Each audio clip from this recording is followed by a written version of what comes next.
Pencil আমাদের দৈনন্দিন জীবনের একটি অতি প্রয়োজনীয় বস্তু।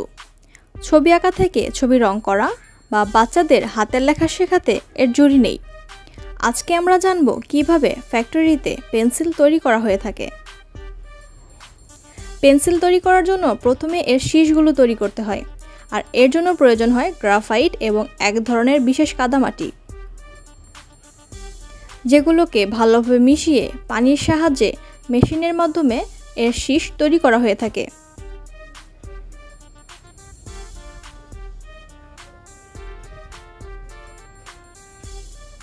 এই শীষগুলো একটি নির্দিষ্ট তাপমাত্রায় চাপ প্রয়োগ করা হয়।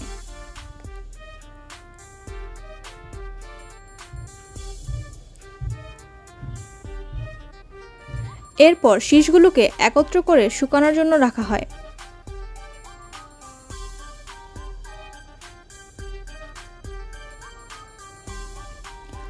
শীষগুলো শুকানো হয়ে গেলে শীষগুলো একটি বক্সে করে পোড়ানোর জন্য চুল্লিতে দেওয়া হয়।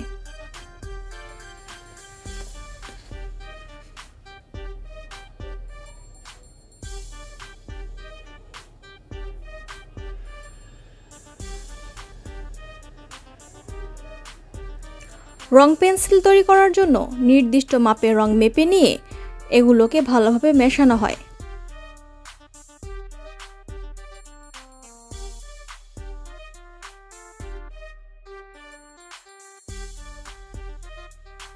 প্রতিটি শীষ খুব ভালোভাবে পর্যবেক্ষণ করা হয়।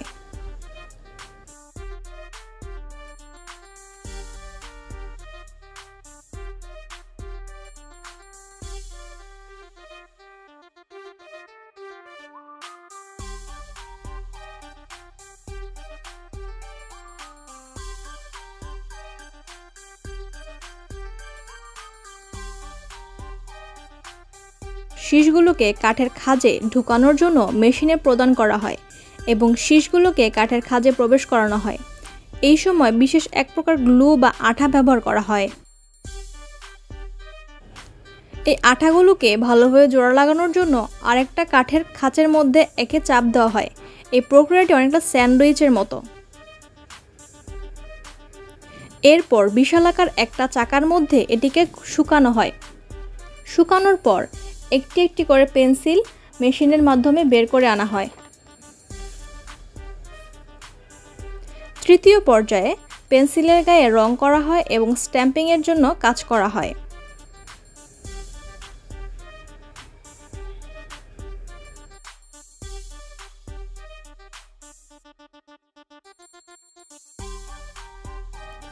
এই কাজটি করতে হয় একজন দক্ষ কর্মীর সাহায্যে।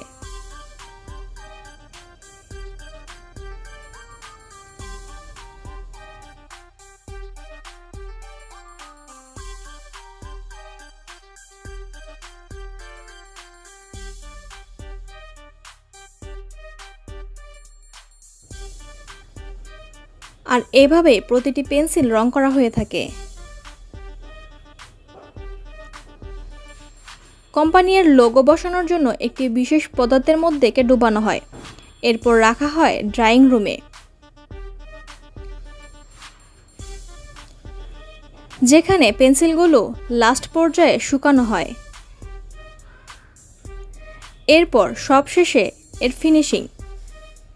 পেন্সিলের কোয়ালিটি টেস্ট করা হয় নির্দিষ্ট তাপ, চাপ ও দাগ কেটে। কাজটি করা হয় এবং সকল পরীক্ষা শেষে এগুলোকে শার্পিং করা হয়।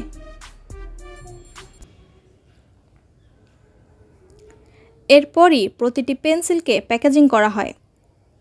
সবশেষে প্রতিটি পেন্সিল ব্যবহারের জন্য প্যাকেট আকারে পৌঁছে যায় ক্রেতাদের হাতে হাতে।